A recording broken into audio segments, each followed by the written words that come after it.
This is the Bar Stewards Enquiry. Right? You're talking absolute rubbish. Absolute rubbish. In what way? You were an underachiever in life. I saved your bacon one time. You were gone. You handled that well. I couldn't save you. But you did the right thing. But that's why you don't know anything about racing, John. I didn't say I do. Right? I'm saying that... What have you contributed to racing? You're one of these take-out merchants. Take out all you can. Big welcome to the Bar Stewards Inquiry Weekend podcast, where we've got a tremendous haul of action. We've got Newbury on the flat. That's the main meeting there, and we've got some big jumps action, summer jumps action, the first big summer jumps action of the season with the Market Rasen Summer Plate meeting, and I've got the right guests on with me tonight. Joining me as always is John Lane. Good evening, John. I've got it in the backhand position, and that's where it's been all week. We don't know what you've got in the backhand position, but, you know, use your imagination. Push, of course. Anyway, I've seen your psychiatrist couch, John, so I know that you know, I don't know what you get up to on there. Push is my pet name for it. And joining me also are two basically very good judges, especially in the national hunt scene. First of all, now a dual-purpose winning trainer, Neville Ender. Good evening, Neville. A bit lucky, though. It was a bit lucky. It does not matter. It doesn't matter. It's in the book. It's in history. He's not going over on the flat again after last time, though. He's going one go over hurdle, and that'll be it. Yeah. And you've done it, a dual-purpose winning trainer with the budget of Steptoe. I mean, yeah. What more can anyone say to that? So it's like you say, you haven't got the budget to buy big money horses. You haven't got the owners to send you some Frankel offspring, and you're a dual. Well, he's a Frankel though. Well, yeah, actually, Calculus is a Frankel. That's why then. Yes, I've had that. So that's exactly why you're a dual-purpose winning trainer, because he is a Frankel. So there we go. Yeah, I've certainly walked into that one, and certainly last but not least on this show, it's great to have him back because he's been absolutely into the wilderness for the last few months. Adam Norman, welcome, Adam. Yep. Good evening, all. And very few would be able to say that they were there when the Enders trained their flat winner, but I was there. Oh, at Beverley. Yeah, well, not cheering it on, but I was there. Yeah. Chin on the floor like everyone else as the 50-1 shot romped home. There weren't many of us cheering him on. No, but we were as surprised as anybody, to be honest. Yeah. Good times. Neville gassed everyone that day. He absolutely gassed the place out. The silence, the eerie silence when Neville's crossed the line. Yeah. Everyone takes a look into their race cards and say, "What the fuck is that? At what price?" And Neville's done everyone. It's like one of them googlies. Bang! All your stumps have gone, and Neville's done it. So I must say very quickly. I was reading on a forum, and somebody had put, "I know a bent race when I've seen one." Well, that's it. Yeah, we love a bent eat, but I mean, anyone that knows Neville, if you were going to bend a race, he was the last horse you would put as the wanting to win the race. Absolutely. I mean, you know, when he crossed the line, you know, I'm messaging away on messengers and saying, he's done it, Neville's done it, and it's like, and the dismay of the people I was talking to saying, yeah, for fuck's sake. It was funny. But there we go. So brilliant from Nev. Yeah. And it was a great night, though. It was a great night. And Adam's back now after his Royal Acclaim escapade, Adam, at York, where you loved that filly last week, didn't you? Very emotional, both before the race and after, Lee. Yeah. Yeah, I was told that you were that keen on the filly. You went to the washdown area, drop your trousers, and someone chucked a bucket of water over you to cool you down. You liked the filly that much. They did. Yeah. I can't get enough of that one. Good stuff. Right, we're going to move on to the bets of the show. This is the best part where you can press pink button for some terrible selections, or blue button if you like some of our choices. So, who's going to start us off? Neville, I'm going to come straight to you for your third best of the weekend. Okay, well, look, my third best is going to be a very big price, and it's from a yard that I've only had one winner in, I'd imagine, about 2 years. But this mare called... Is it yours? No. No, she's got a rather odd name called Ran of Cutch, and she runs in the 3:34 at Cartmel. And she's only been lightly raced. She did have a leg last year, and she's come back and she's ran okay, but she's always been running from out the handicap. But she gets the first chance off her proper mark tomorrow. She jumps well. It's a stinking race. It's a 0 to 100, but the top weight is 93, so that tells you all you need to know. She's gonna be at least double, probably 20 to 1, I would imagine, but I haven't seen any betting, but she'll be a big price. She jumps well. Aaron Anderson is back on board. Aaron's been out with so many injuries over the past 12 months. It's his first ride back, but I think he'll have a lot of confidence in her. She, like a lot of lightly raced horses, she is not particularly consistent, but when she puts it together, she's well capable of 74. So I'm going to make Ran of Cutch my third best bet of the weekend. Good stuff. 20 to 1 with Denise Coates. Straight 1 point win, Nev. Yep. What do you make of Aaron Anderson as a jockey? Do you like him? He's a very nice lad. Yeah. and he claims £5, so he's still learning the game. But he's been around quite a while now. He started out as an amateur, and he was a very good amateur, but he's now fallen into the trap of, just a good conditional jockey. He wouldn't be the best man. I'm sure he'd be the first to admit that, but he's very capable. But he's had a lot of injuries. He's been out maybe 2 or 3 months through a back injury, and that was after he came back for, I think, something like a week after being out for 6 months earlier than that. So he's had a lot of injuries, and you'd wonder whether he's still got the bottle after all this time. And it might well be that he'll, another injury might finish him, from riding, because these jockeys can only take so many cards. Mentally, it must be very hard for him. But his partner trains well, Jess Beddy, and they've got a good string that they're putting together as well. So maybe he might. I don't know. I'm only second guessing that, but I do like Aaron Anderson. I think for £5 is a proper horseman, rather than, I suppose, a jockey. He's a horseman. Yeah. Good stuff. 20 to 1, Nev. Good luck with Ran of Cutch for your third best. Normsky, coming to you for your third best, please. Okay, we've a mixed bag from me. I'm going to start on the flat. In the 5:11 at Ripon. Hopefully I'll be there tomorrow. A horse called Pepsi Cat, who was on my radar after I saw her run in a decent, well, actually it was quite a poor novice at Redcar in April. I quite like the look of this filly. She was 150 to 1. I was a bit miffed I didn't have a couple of quid in the place market, because she was second to a good horse called Sense of Duty, who's gone on to do a couple of very nice looking wins, including in the Group 3. But that's neither here nor there, really, in terms of this form. But Pepsi Cat ran second again at Redcar the next time out. And then I think they were protecting a mark when she was third, behind none other than Royal Acclaim. Bath on her third outing. So she was fifth behind Royal Acclaim in that very quick race. And as I say, I think they were just protecting a mark a little bit, because she definitely looks like she wants 6, if not a little bit further. So first time in a handicap of 64. I think she's reasonably treated in what looks a pretty poor race.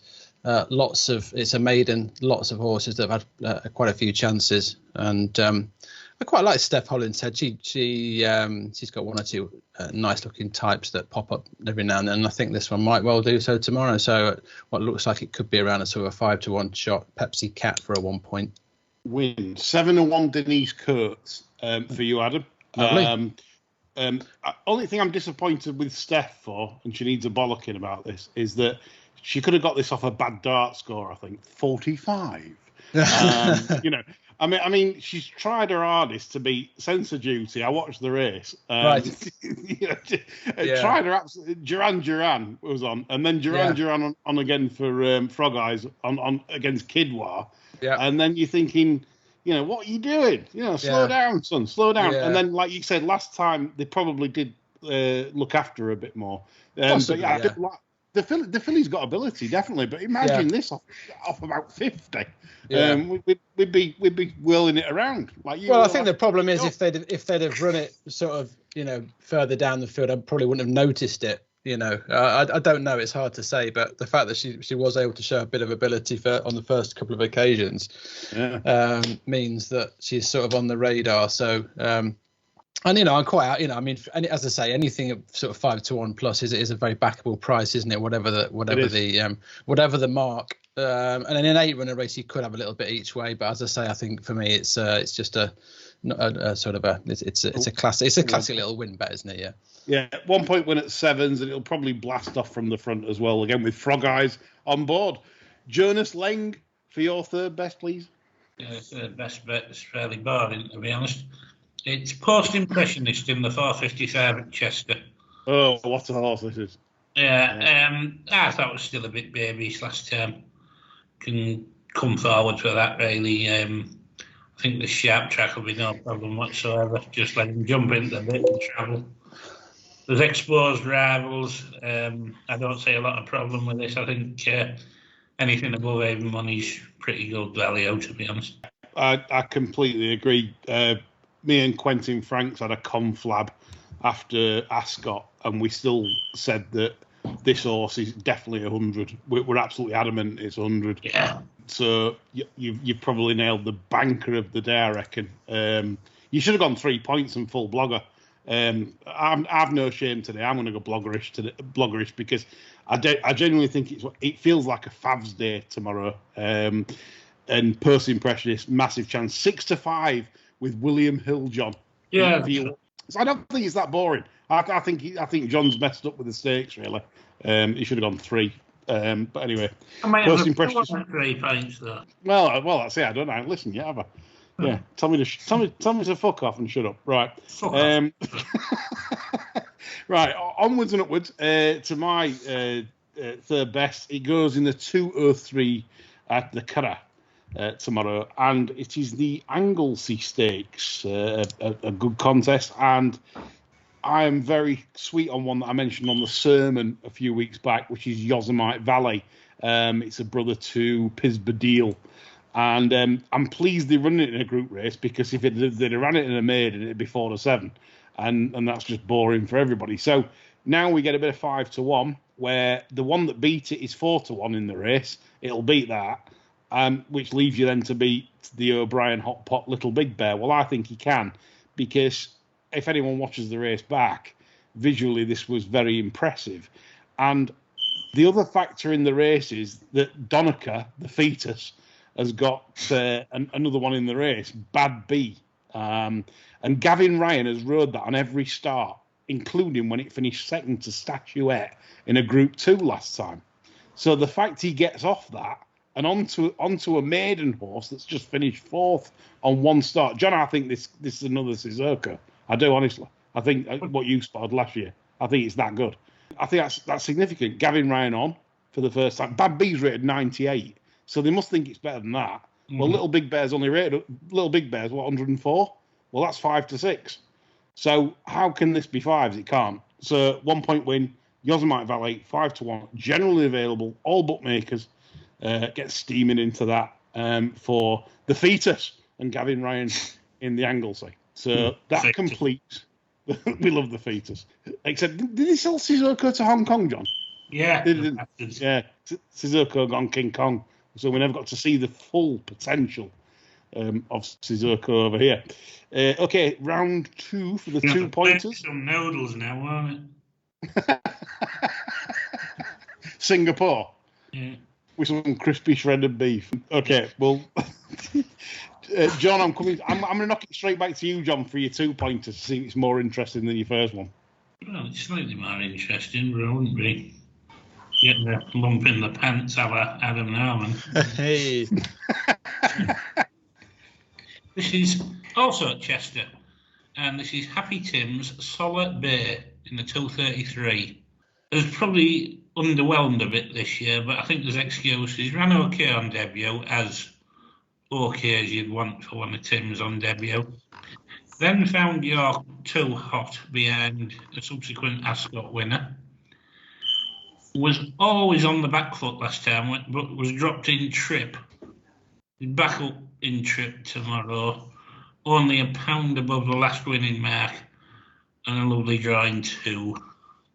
And I'm cuddling it a bit. I'm going to go 1 point each way, wankering. You disgrace. I mean, I'm sure this is... No, it's absolute filth. Sickening. 6 runners. One each way. Ghastly. 6, it's a ghastly bet, John. 11 and 2, 1 each way for John. It's in a cap closer, isn't it? I can't believe you've not got enough faith in Thick Dave. Thick Dave has turned 40 this week, right? 40th birthday. You know what Keith Elliott used to say on the golf?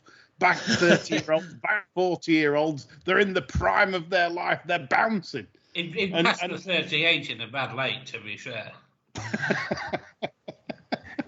Yeah. So I'm disappointed. It's your jockey, it's your man, and you've gone each way. But anyway, that's it. That's the way it goes.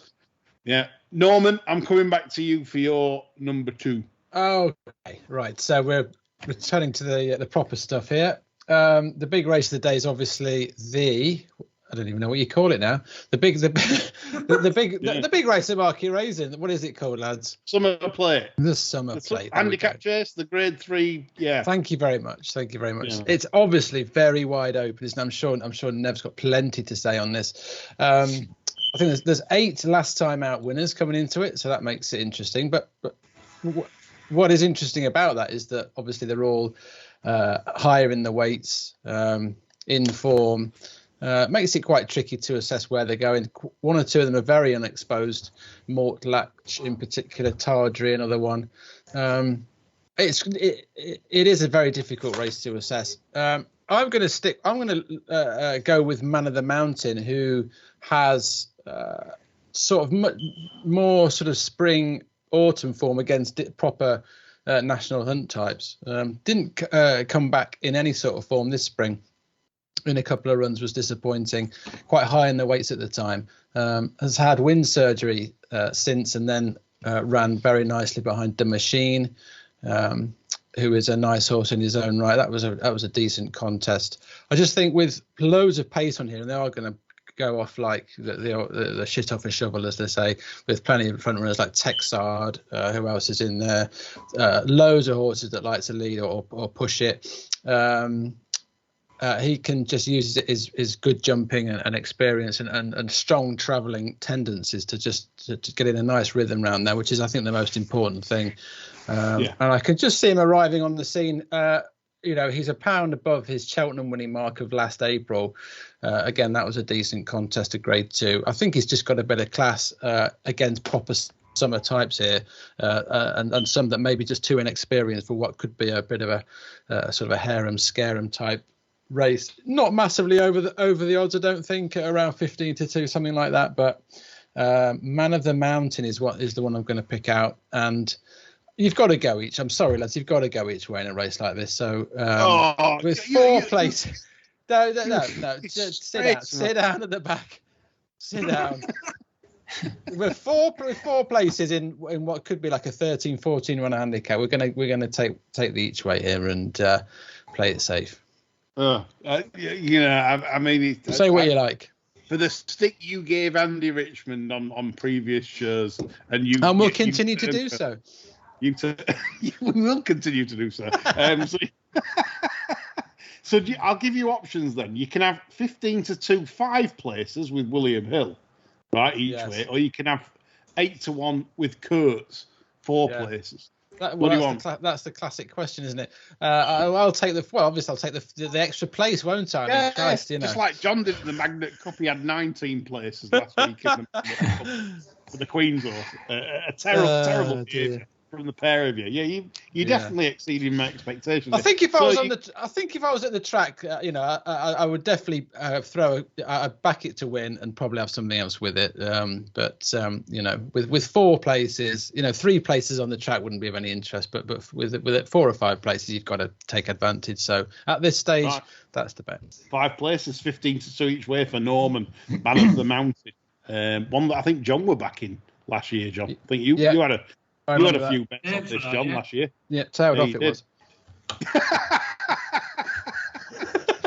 Right, Neville, coming to you for your second bet. Right, my second best of the weekend is in the 206 race at Market Rasen, and it's an improver of John Joe O'Neill's called Apache Creek. It does look a good quality handicap. This we've got Becky Menz's horse Ask Paddington, who's in the form of his life. He's won his last 3 over 2.5. I did see that he had got a bit of form over 3 miles, but I'm not certain whether he wants to go this far. But Nathan's going to have to just set out the back and just ride him for speed. You look through the horses in the race, and you can put question marks. Galileo Silva is he looks consistent, but I'm not convinced that I'd really want to be with him, and he doesn't really string 2 wins together. Him and Jersey Wonder are very closely handicapped on their last run, and Mark Walford's got his horses in form. Giovanni Change could run well at a fair price, but Apache Creek for me looks to be a typical John Joe O'Neill horse that didn't show a great deal in his opening 3 or 4 starts, and then got his handicap mark, and he's going through the grades. They thought they must have thought something of him, because they took him to Ascot in December for as good a race as this, and he didn't get very far. I think he fell at the 6th or the 7th fence that day, but he was given a break then. He may have hurt himself. He had 152 days off and came back and won at Warwick, beating Thunderstruck with the champion conditional on. The 3rd horse there was Hillview, who's gone on to win and is now rated 127. And there's a couple of others that have run well since that were further back. I wouldn't pick him out as being absolutely thrown in, but I think that £4 that he's been pushed up for winning at Warwick last time is fair. And out of all the horses in the race, you could say that he's the only one that's got scope to improve his mark. So with the probable danger to him being Ask Paddington having a question mark about the trip, I'm going to go for Apache Creek as my second best bet. Quality analysis, never like that. I like what you said. It's interesting as well, because Ask Paddington was one of your, you tipped that up when he came second, and he went. And how have you got that beat that day? How have you got that beat? I tell you what, I had a good bet on it that day at Hexham.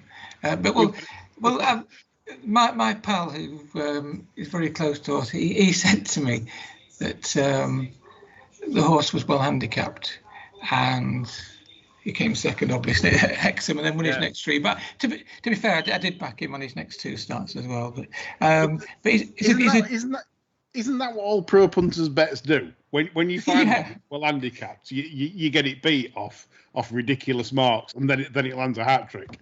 Yeah, I know. I mean, I felt for you that day. I backed it as well because I followed you in. And they were about 30 lengths clear of the 3rd horse as well that day. Yeah. I know, it's just kicking the bollocks in it, really. But these things, when you've been in the game as long as we have, you just expect it, don't you? Yeah, you do. Yeah. You expect something to pass you on the running when you're going well. That's the given scenario. I don't think Nathan wasn't on it that day. There was it was a no.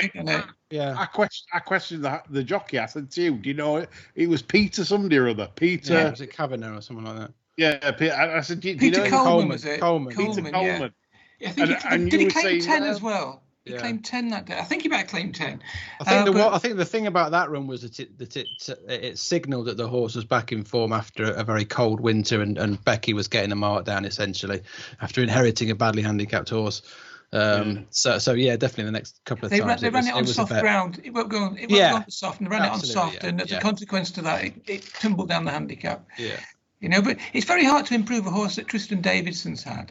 but she's done remarkably well with it. Well, it was a case of just getting the mark down, wasn't it? I think that's going to be an issue with it on Saturday. I think. Yeah. In fact, it's so Patchy Creek for Nev in a very good case as well. 2 points win at 4-1, generally available there in the 206 at Market Rasen. I'll complete the round with my second best, and we go to the 256 at Newbury, which is the Hackwood Group 3 Sprint. Rohan is my selection, and I'm very, very confident on this horse. It's a very good price. It's the wrong price. It should be favourite. It probably will end up favourite. 6-1 with Denise Kurtz, so I'm excited for Denise. Thank you, Denise, for your generosity overnight. I really do appreciate that. It makes me look better than I am. She excites a lot of people to be. Absolutely. Very excited is Miss Kurtz.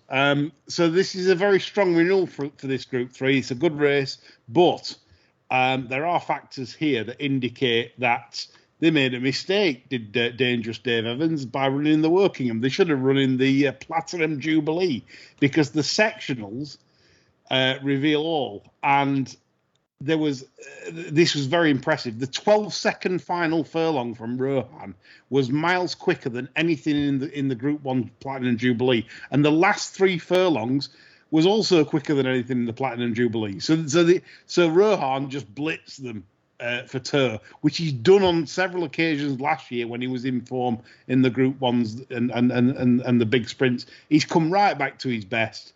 This is Rohan now at his best. He's too good for these, and it's the wrong price. Has to be Fav. You're a moron. If you look at Happy Romance's closing, you're a moron if you don't back this into Fav, because it is Fav. Morons exist.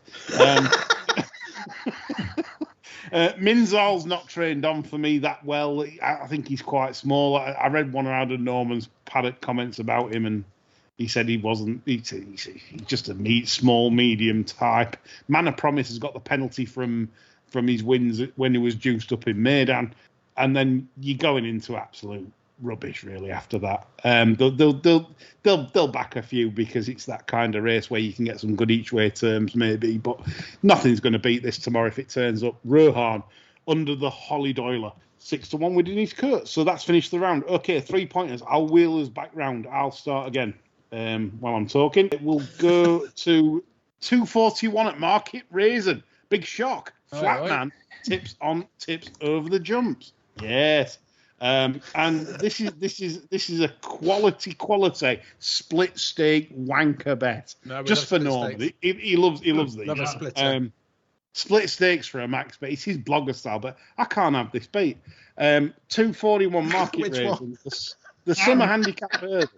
No, the Dutch. It's all about the Dutch. It's think Dutch. Think split stakes. Think absolutely hammer into this. How is it that Cirque Royale and Galata Bridge, nothing wins outside of those two? Nothing. 0, 0, niche, nada. Both extremely well handicapped. Ridiculous marks. I'm amazed that after Cirque Royale's wins in novice hurdles, that they've not put him up for 123. The Gordon Elliott beast that he thrashed has ended up with 122. And he absolutely just destroyed it. And Galata Bridge was 93 on the flat for the Baron, which John knows. John knows that horse very well. They clearly have got that absolutely pinging after it just won effortlessly at Huntingdon. You couldn't believe how easy that was. Even the £12 rise is just not enough, given he was 93 on the flat. One of these two wins. It's that simple. It's what, 100-30 with Coral for Cirque Royale and Ladbrokes. So that's that. 4-1 General Galata Bridge. So combined, what is it? 43%, roughly between 11-8 and 5-4. Anything odds against for one of those to win is absolute max value lump on.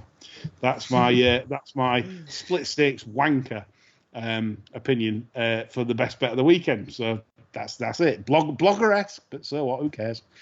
Okay, Neville, I'm coming back to you again for your max. Well, I did. I went through both jumps cards and I tried to pick out something as my nap, but I'm going to have to go and wait until Sunday for my, if that's okay. Yeah, of course. At Stratford in the 1:59 race. That's the new time, isn't it, for the race? Yeah. Yeah. There's a novices hurdle, and all 4 were last time out winners, and all 4 seem to be improving. But the one I've come down on is the horse that has to give a penalty away to the other trio, Safosk of Ian Williams. This horse really had no right to win last time. It got terribly hampered when something came down and virtually brought it to a standstill at the second last. And I remember laying it, thinking, well, this is definitely B. And the blugger came through and showed a smart turn of foot and actually won going away. Under those circumstances, it had no right to win. It's hard to make it any higher than maybe 110 horse on that form, but such was that how much ground it lost and it had to make up, that I think it'll definitely be a lot higher than that, than 110, even though it would have to be at least that to win this race. But it's since come out subsequently after a 2-month break and went on to win over a mile at Newbury, which is rather surprising because he actually looked a genuine middle distance horse, but he had enough toe to win. All right, it wasn't a great race at Newbury that he won, but he still won it off 72. He's now rated 74 on the flat. The horses that he's taking on, I don't think are anything special. Pop the Champagne was a Graham McPherson horse that has since, of course, he's now in partnership with Fergal O'Brien and has joined Fergal O'Brien. Fergal O'Brien appears to have improved it a little bit, but both its wins at Fostlass and Warwick don't appear to be anything special. Last time out at Warwick, at Worcester, it was an odds-on shot, and it really would have been a surprise had it got beat. The Alan King horse Rafiki won a stinker at Stratford last time out, but obviously anything that the champion dual purpose trainer sends out, you have to be concerned. And David Jeffries' Realms of Love is officially rated 106 and would have to be a bit better than that. So I've no idea how they're betting. I haven't seen any betting with it being on a Sunday, but I wouldn't imagine it's favourites to Fosk, but that's going to be my nap. And I'm very heartened the way it won, and the fact that it was able to win over a distance too short for it on the flat just 10 days ago shows that the horse is still in good form. So it's got to be a 5-1 chance, hasn't it, Lee?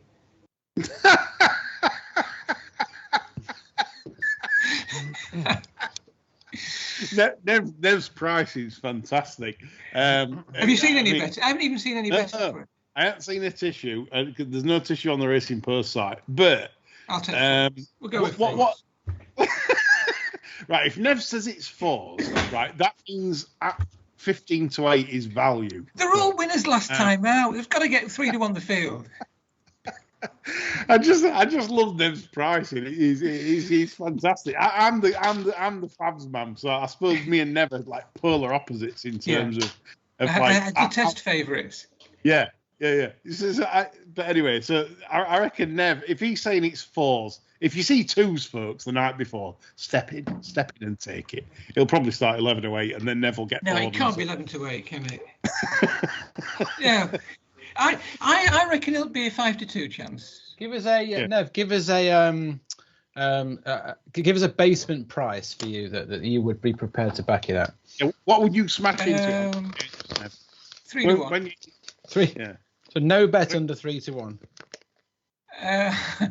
He would. It's hard to say. I don't know. Without going through, without making a tissue, it's hard to say. Because I would think that it's 3-1 would be a nice price. Realistically, probably somewhere around 9-4 it'll be. I don't know. There you go. The man's spoken. 9-4 or bigger. Yeah. We fleeced him out. It's like it's like shoving water into a rat hole, and he's come out the other side. Say 9-4, 9-4. We've got him. But yeah, Nev really wants some 4s. It's the best way to bet though when you don't know any prices. It is. So Fosk on the Sabbath. And what better way to bet on the Sabbath? Because there's hardly any racing Monday and Tuesday. So Nev's just prolonging your pain. for the weekend with his marks. Okay, Adam Norman, coming to you for your big one. For the nap, yeah, it's a little bit rancid. I have to say. I thought the jumps cards were very competitive, actually, the handicaps. But I'm going for the 443 at Cartmel, believe it or not, and a horse trained by G Hanmer. We need to talk about G Hanmer. It's called D Star, a little horse that I spotted 2 or 3 seasons ago in sort of maiden hunters. Decent enough type around this level, lost its form somewhat, running in quite a lot of races last year, but somehow he seems to have turned it around a bit with his last 3 runs, looking very solid, very much a course specialist, and of course that's what we want round at Cartmel, don't we? The old dog track. W. Shannon, who's an okay kid. I'm not sure who's attached to. He was with Kirby for a while. Takes over from the head waiter Kevin Brogan.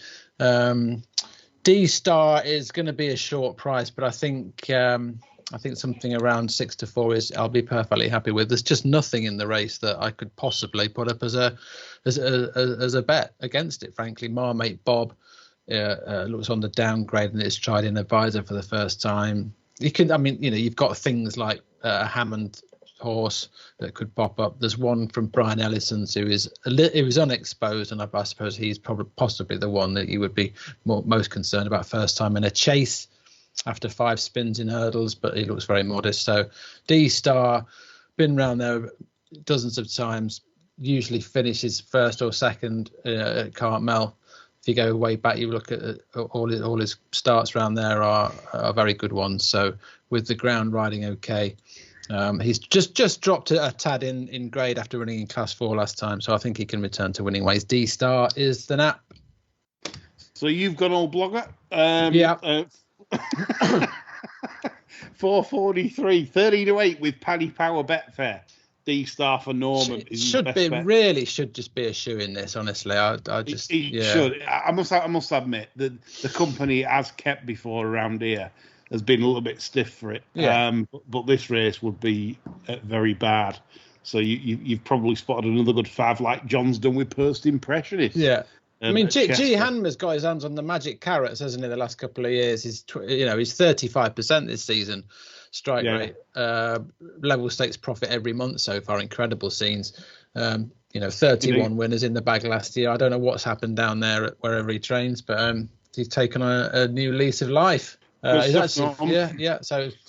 confident bet. Good stuff. Jonas Leng coming to you for your battalion, for your major play. I'm very, very confident about this. We were discussing off air before we started recording what we like about the flat, and we did mention to Nev we love an almost max failed over 5 furlongs. And this somewhat typifies what we're all about. And it's the 308 at Chester, and the horse in question is Count D'Orsay for Happy Tim. Now, Dave. I had an oof there. Dave has back-ailed this one in favour of riding Copper Knight. We've been landing with Mr. Hagan, but that's all right. I don't care. Because this is going to drop right in this one's lap. You've got Apollo 1. Tried to lead at the Royal Meeting. Pace to burn. Manacan. Pace to burn. Tried to lead at the Royal Meeting. Live the dream. It's the lids running. King of Stars. Pumped up to the gunnels, full of McIver's finest. Ready to rock after 56 days off.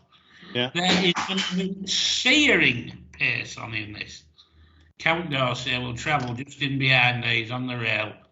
And when they all start dropping away and staggering around, he'll come through and eat these for breakfast. 3 points win, 11-1, please. Love it. Absolutely love the reason. You're right. There does look an absolute it was a lovely race at Chester on the 11th of June behind Copper Knight. He's £6 better off, I think. Copper Knight had a miles better draw than him there, and there wasn't as much pace on.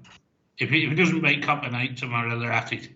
Yeah, 3 points, 11-1 for 72-year-old John Egan on board. Count Dorsey, thick Dave. Two heads are required in these situations. Any jockey in his 70s would have been ideal. Right, great stuff, chaps. Some good selections there and some great reasoning. Enjoyed that very much. We'll move on to the televised action for Saturday and discuss some of the major contests there. We're going to start off at Newbury on the flat, just to piss Nev and Norman off. At 150 Newbury, the Steventon Stakes, a listed race. Cadillac is 13-8 market leader. Any views in this? I actually was going to say I thought Tasman Bay looked quite interesting. All these horses have got pretty much similar ratings on official figures. Obviously, Cadillac's the highest rated, but he has to concede a £3 penalty. And Tasman Bay is the only horse I could find in this race that likes to bowl along. All the others like to just sit off the pace or hold up horses. And I think you can forgive his Ascot run, because he was just too keen and too fresh after a long break. So while he's got that run out of his system, at 7 or 8 to 1, in a race where I felt as if they all had a similar chance, I thought he was worth chancing. Plus, when Toddy was prepping it for Ascot, he probably thought everybody was still watching him. Getting it ready for this, he could give it a bloody good larraping with a branch, couldn't he? That's all been forgotten about now, hasn't it? Oh, yeah, sorry, I've forgotten. Nobody ever mentions Gordon Elliott's what he was in trouble for these days, did they? Well, he wasn't ready, was he? Anyway, ready for burial. Yeah, he was sat on the dead, not the living. Anyway, Tasman Bay, I think it looks a fair bet, doesn't it? Do you not think so? And he can almost get out in running. I think so. Right. This is what I think. I think, Nev, you make good points. Tasman Bay is probably potentially the best horse in the race. However, I do think he needs more cut in the ground. But good old Newbury Clark, who seems to be Andrew Cooper's sort of love child, Seamus, the old Goodwood Clark, Seamus Buckley. He seems to have read their school of Clarking, because the times at Newbury today were, I think, a bit of a disgrace. Very slow times for fast ground. The 6 furlong race, the principal race, 2-year-old race, Chateau, 2.88 slow. The 2-year-old maiden was 4.7 slow over 7 furlongs. A disgrace of a Clark. To get to 5.9. 5.9 on the flat. This is not Cheltenham. This is not. So, I mean, what are these Clarks doing? I mean, it's not rain for 10 weeks.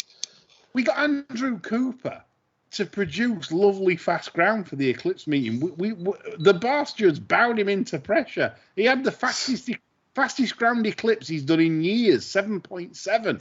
And I reckon that pressure and that sort of social media pressures these Clarks. This Clark at Newbury is an absolute goon. So, Neville, you might have got a point here with Tasman Bay, because it needs cut. And the Clark has shoved plenty on. And if he was against an act, which he probably will, because that's what they do. They love it. I mean, if you tell them that they had to pay like treble price for watering, if water goes up in price in the future, they might end up probably doing what Pontefract do and don't water the outside, where everyone then comes down the outside and wins by 10. So you can see the problems that watering brings. But yeah, good points, Nev, on that. Anything to add on this, chaps? I don't think I could add anything to what Nev said there. I think that's a terrific pick. Yeah, I mean, kind of like he's a tricky customer. It depends if the blinkers work for a third time. He does hang under pressure. You could see him possibly not going on like for very long. He's one of them. He's got a lot of ability. He's a good engine, and I can see why he's. What did they pay for this lead? Cadillac. Was this sold at the Royal Ascot sale? It was sold at the Royal Ascot sale for a pretty sum, I believe. Because it's his second run for Kevin Philippa before, isn't it? I just wondered I bet they paid a lot of money for it. £500,000. Yeah, I think it's $500,000. Yeah. Yeah. Well, not much then, was it really? But I mean, they weren't daft getting rid because if this goes the wrong way, it'll be running in handicaps. like in about 2 years' time. That'd be Kempton night meeting on a He's London getting Mile bored. series. Yeah, he's getting London Mile. We love a London Mile. He's getting bored of the game. So I would certainly say that Neville might have got one there in the opener. Price is Jasmine Bay. Is he the outsider? 15-2. Outsider of the lot, is he? No. Outsider of the lot is Finest Sound 10-1, rightfully so. It's next to. I mean, it's the same price as 10-year-old Desert Encounter for Eld Up Simcock. He can't win it, can he? He'd be the best 10-year-old that's been in training for a long time if he won that. Yeah, I mean, Grocer Jack in the race. He's an enigma because he's got some good form. He's not an horse I like, though, because he does two things. He pulls hard in the early stages, so you got to hold him up. And then when they quicken the pace, he comes off the bridle and can't quicken. So he's it's like the worst case scenario, isn't it, with him? Because you can't ride him forwards because he'll just absolutely pull his head off. And then when the taps quicken, he gets outpaced and runs on late after the Lord Mayor's show.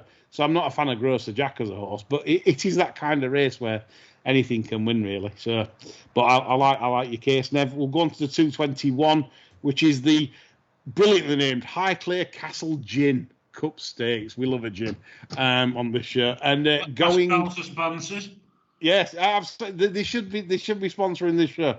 Going Gone 7-2-5, rightfully so, I think. It's a good little race. Personally, I felt Withhold was interested in the first time visor because this time they've realised at 9 years old, they've sidestepped Ascot, they've sidestepped races they probably could have gone for, like the Northumberland Plate. They've ran the horse at Chester on reappearance, which Chester's never its track, and I think Withhold could run big, maybe at 13-2 with a Doyler on. Thoughts on this? I thought Rock Eagle might run well. I didn't think he got the trip last time after a nice prep. Yeah. I thought he went to Ascot with every chance, and then he was trapped a bit wide as well, I thought, and went a bit further than everybody else, and then he was buggered toe out. I think dropping the dead toe was out, and I think he would probably go close. It'd be an each-way wankery sort of selection. Yeah, we love them on a Saturday. Yeah. Give it to those dirty bookmakers. Rock Eagle, yeah, fair point. Obviously, match with Rashun and Going Gone, but you've made the case, say he didn't get the trip, which is fair comment, really. Neville. Well, Rashun's been such a wonderful old horse over the years, hasn't he? And he won this race in 2020, but it was not a race that I think there's any angle on, really. I think you'll get a genuine pace because Withhold's going to go off into, he's only got one way of going. I suppose with the visor on as well, it's going to make him even more lit up. But for me, it's a no bet race for me. But I'll pass on this one. Adam? No further questions, Your Honour. 256, then I'll sit this one out because I've already tipped the winner, Rohan. Any views on Hackwood? I always think Rohan's very unpredictable, and I think I don't know. I still remember him in his days when he was going round Lingfield over 7 furlongs being held up. So for him to be taking on these group sprinters always makes me think he's biting off more than he can chew. But he is obviously one of the best sprinters in the country now, of 115. But he does need a bit of luck in running, doesn't he? And there's so little to play with when you're at this great. Even Group 3 sprinters are almost Group 1, aren't they? There's so little. There's only 3 or 4 pounds maybe between a Group 1 and a Group 3. Yeah. So when you're taking on the best, you need everything in your favour. And I'm not sure that, I think he needs a bit of luck in running. I can see why you fancy him, and he probably is. He is coming into form. In fact, he's probably produced. Was it a career best last time? It might well have been. I'd say so on the time. It was savage. The sectionals were absolutely savage. To do a 12-second last furlong, nothing did a 12-second last furlong at Ascot all week. Did they not? I'm not a great believer. I'm not sure about times because I've seen that some track record holders have got horses rated 56. At some courses. But that's usually when the wind's behind and the Clark's watering cans bust. Yeah. Like Hamilton the other week, I think Jordan Electrics bust the clock off, I think a mark of 78 at Hamilton, I believe. Absolutely. Times are one variable in the whole scheme of things. You can look at times, you can look at Norman's paddock, you can look at John's musings, as he loves to back Tim Easterby. And you can just put the whole lot in the melting pot and then come to your conclusion. Yeah. But I think Rohan is at the top of his game, but as I said, I think he needs a bit of luck. He needs luck in running, and it's not a brilliant race, though, is it? For a Group 3, for it to be awarded Group 3, they're not a great bunch. Man of Promise was very impressive at Maidan over the in the Carnival, wasn't he, earlier in the year? He seems to have lost his way. Yeah, well, he's got a penalty as well. Lee Rohan. Sorry, Adam, go on. Say Rohan slipped up the golden rail, didn't he, on that Saturday at Ascot? He did. Did that not have any sort of bias for you? He did a little bit. I mean, it's going to help in it because obviously we highlighted on the last day that the Ascot, the place to be was towards the stand side. So that's the one kind of detrimental point. Just thought I'd mention it. Yeah, well, no, it's a fair point. There is that to consider also, but the times point to a big run. You mentioned Minzar very briefly. That I did see it at York on its return in May. Very little in terms of stature and presence. Minzar, I thought he was fit enough as well that day at the Dante meeting. Didn't really come forward at Ascot. Then they put their pieces on there, so they're clearly striving to find something to unlock, that 2-year-old ability, which may well no longer be there. Yeah, no, fair comment. John, anything for you in this? I'd be loath to go against your selection, but an outsider that might run well, given that it'd be running on easier ground than it found at Ascot behind perfect power, would be Sam Maximus of James Hortons. All right. He wouldn't be one to tilt at windmills with his horses. And he thought it was worth running in a Group 1 last time. I thought it found the ground a bit lively. This watered filth will definitely help. Good run in France last year on soft over 6 at Deauville. Would give it a bit of a squeak here. 33-1's probably too big. Good comments. Am I right, John? James Horton, former assistant to Sir Michael Stout. Indeed. Yeah. I watch his career with interest. The 3:30 at Newbury is the super sprint that Richard Hannon has pretty much farmed over the years. Maria Bramwell heads the market at 9-4. I'll kick you guys off with this one that Maria Bramwell obviously is the right favourite. There's an interesting stat in this that I think is worth mentioning. This is to do with Day's absence, and some people say, well, this is bollocks, but eight have won this race from the last 21 from an absence of under 4 weeks off, but that's 8 from 356 with a 0.66 AE. However, you look at the 29 to 33 days off, which is probably from Ascot or probably from before Ascot, and that's also the drugging range. The 29 to 33 days is the one where they can inject and you can get around the testing. That's 13 winners from 110 runners, 1.58 AE. Hannon 3 winners, Tim Easterby 2 winners with that analysis, Faye with 2 winners from 14 with that analysis. So that narrows the field down to Maria Bramwell, Union Court, Dare to Hope, Land of Summer, and Not for Profit. Just thought that was an interesting stat to give you. Jesus, who takes all the time to work all that crap out? Me. Andy Richmond. If she runs up to a national stakes form, she's going to win, isn't she? Yeah, she beat Crispy Cat. That's good enough. That's good enough here. And the Queen Mary run, obviously, what Carl Burke said. She repeated it as well. She repeated the form at Royal Ascot as well. But it wouldn't be the biggest surprise, would it, if something came and did her?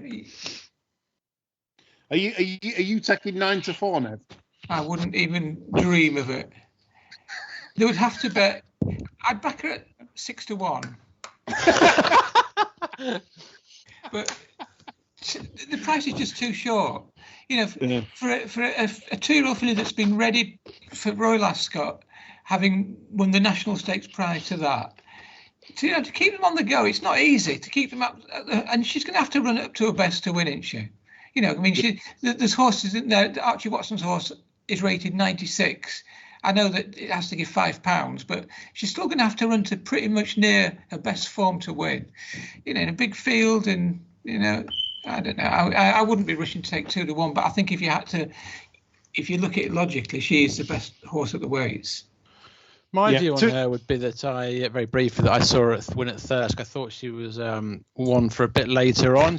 I had her down as a nice looking horse with some potential to do better over further. So I was surprised that she had the speed to win at Sandown down south. I just wonder if she's looking for a 6th furlong now. That would be my only one of my things to throw in there. Yes, she was strong at the end. She was strong at the end. She's bred to stay 7. I just wonder if she needs a bit further now. That's a fair comment. You could see her possibly a little bit tap for toe at some point during that race, because they usually go hell for leather in this. John, any thoughts on this?